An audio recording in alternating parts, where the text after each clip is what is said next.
తూర్పు గోదావరి జిల్లాలో వైసీపీ ప్రభుత్వం తీరుపై రైతులు ఆగ్రహం వ్యక్తం చేస్తున్నారు.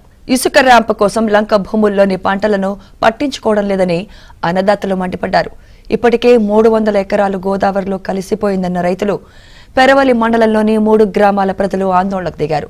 జగన్ ప్రభుత్వం తమకు ఉపాధి లేకుండా చేస్తోంది అంటున్న అన్నదాతలు ఇసుక ర్యాంప్ ఏర్పాటును అడ్డుకున్నారు. ఇక్కడ ఇసుక ర్యాంప్ ఏర్పాటు చేస్తే ఊరుకునేది లేదని ప్రభుత్వాన్ని హెచ్చరించారు.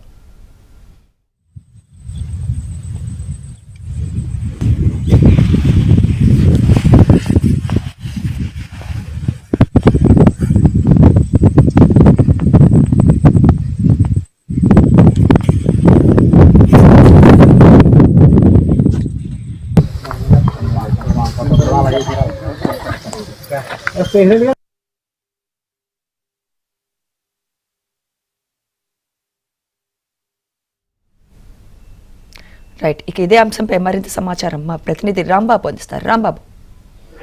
సుమిత్ర, తూర్పుగోదావరి జిల్లా పెరవలి మండలం ఓదూరువారి పాలెం దగ్గర ఇసుక ర్యాంప్ ఏర్పాటు చేయడం జరుగుతున్న ప్రయత్నాలు వివాదాన్ని దారితీస్తున్నాయి. ప్రధానంగా ఓదూరువారి పాలెం దగ్గర గోదావరి వశిష్ఠ గోదావరి ప్రవహిస్తుంది. అయితే వశిష్ఠ గోదావరి అతి గతంలోని ఇక్కడ ఈ ఓదూరువారి పాలెం దగ్గర ఇసుక ర్యాంప్ ఏర్పాటు చేయడానికి టీడీపీ ప్రయత్నాలు చేస్తుంది. టీడీపీ ప్రభుత్వం చేసే ప్రయత్నాలను అప్పట్లో రైతులు అడ్డుకున్నారు. దాంతో ప్రభుత్వం అప్పటి రైతుల ప్రతిపాదనను అంగీకరించి రైతుల యొక్క ఇబ్బందులు గమనించి ఆ ప్రతిపాదన విరమించుకుంది. కానీ ఇప్పుడు వైసీపీ ప్రభుత్వం మళ్ళీ అక్కడే ర్యాంప్ ఏర్పాటు చేయడానికి అయితే ప్రయత్నాలు చేస్తుంది. ప్రధానంగా ఇసుక ర్యాంప్ ఏర్పాటు చేయడం వల్ల మొత్తం 3 గ్రామాల పరిధిలో ఉన్న సుమారు 300 ఎకరాల భూములు ముంపుకు గురయ్యే ప్రమాదం ఉంది. ప్రస్తుతానికి అయితే రైతులైతే తీవ్ర అభ్యంతరం వ్యక్తం చేస్తున్న విషయం ఏమిటంటే ఈ ఓదూరువారి పాలెం దగ్గర ఇసుక ర్యాంప్ ఏర్పాటు చేయడానికి వీలుగా నదీ భాగాలేమో గ్రోయన్లు ఏర్పాటు చేస్తారు. గ్రోయన్ అంటే నది గోదావరి గట్టు దగ్గర నుంచి నది మధ్య భాగంలో నుంచి కొంతవరకు గట్లు వేయడము, అటువంటి దాదాపు 10 గట్లు వేస్తారు. అలా 10 గట్లు వేయడం వల్ల గోదావరి ప్రవాహం గట్లు అడ్డుకుంటాయి. దాంతో ఇసుక తేలుతూ ఉంటుంది.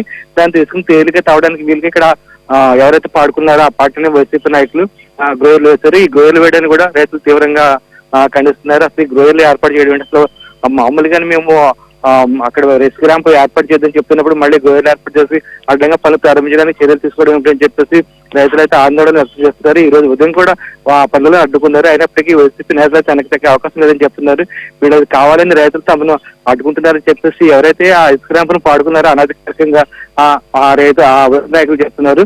అయితే రైతులు మాత్రం ఇది తమకు ఇబ్బంది కలిగిస్తుంది, ఖచ్చితంగా అక్కడ ఇసుక ర్యాంప్ ఏర్పాటు చేయడానికి అయితే ఎటువంటి అవకాశం ఇవ్వమని చెప్పేసి రైతులు చెప్తున్నారు. మొత్తం మీద ఇది వివాదాస్పదంగా మారింది సుమిత్ర.